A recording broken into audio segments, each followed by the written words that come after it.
தேர்தல் நிதி பத்திரம் எலக்டோரல் பாண்ட்ஸ் திட்டம் ரத்து செய்யப்படுகிறது.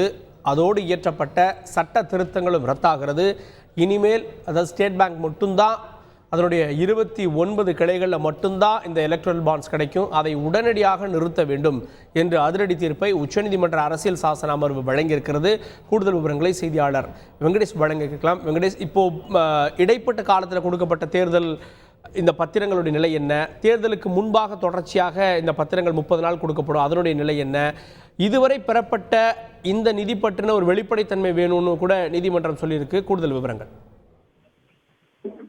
வணக்கம். தேர்தல் நிதி பத்திர நன்கொடை திட்டத்துக்கு தடை கோரி ஏடிஆர், மார்க்சிஸ்ட் கம்யூனிஸ்ட் கட்சி உள்ளிட்ட அமைப்புகள் சார்பில் தாக்கல் செய்த ரிட் மனுக்களை உச்சநீதிமன்ற தலைமை நீதிபதி டிஒய் சந்திரசூட் தலைமையிலான அமர்வு விசாரித்தது.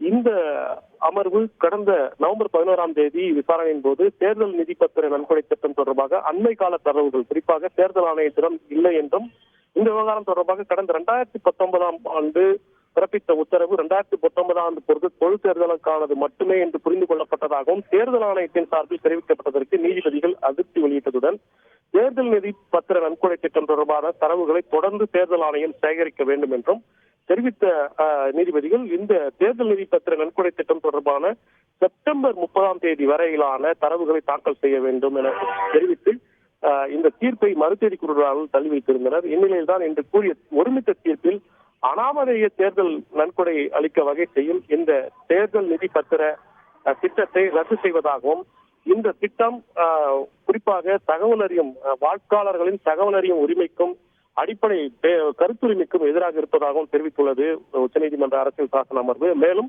தேர்தல் நிதி பத்திரங்களை வழங்குவதை உடனடியாக ஸ்டேட் வங்கி நிறுத்த வேண்டும் என்றும், இதுவரை பெறப்பட்ட தேர்தல் நிதி பத்திர விவரங்களை மார்ச் 6ஆம் தேதிக்குள் தாக்கல் செய்ய வேண்டும் என்றும் ஒரு உத்தரவை பிறப்பித்துள்ளது. மேலும் அந்த விவரங்களை தேர்தல் ஆணையம் ஏப்ரல் 11ஆம் தேதிக்குள் அதன் இணையதளத்தில் வெளியிட வேண்டும் என்றும் தற்போது தெரிவித்துள்ளது. கார்கே, இதுவரை பெறப்பட்ட நிதி என்பது இனி வெளிப்படையாக எந்தெந்த கட்சிகள் இதுவரை அந்த தேர்தல் நிதியை இந்த நன்கொடை திட்டத்தின் மூலம் பெற்றுள்ளது என்ற விவரங்கள் மக்கள் அறிந்து கொள்ள முடியும்.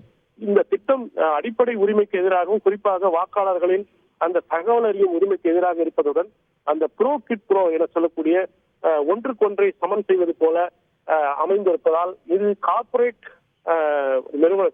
நிறுவனங்கள் அரசியல் கட்சிகளுக்கு இவ்வாறு நிதி அளித்தது முற்றிலும் அடிப்படை உரிமைக்கு எதிரானது என்றும், அதில் ஒரு வெளிப்படைத்தன்மை இல்லை என்ற ஒரு கருத்தை ஆணித்தரமாக உச்சநீதிமன்றம் பதிவு செய்துள்ளது.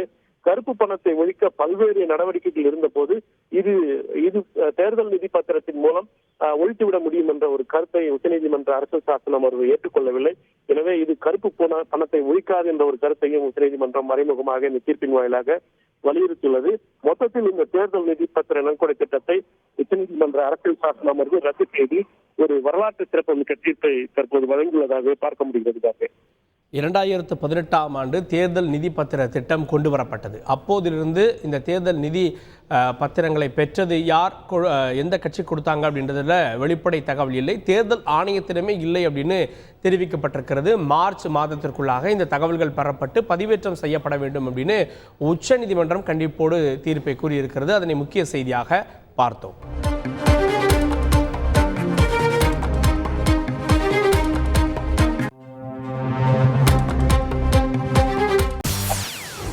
செய்திகளை உடனுக்குடன் தெரிந்து கொள்ள உடனே சப்ஸ்கிரைப் பண்ணுங்க.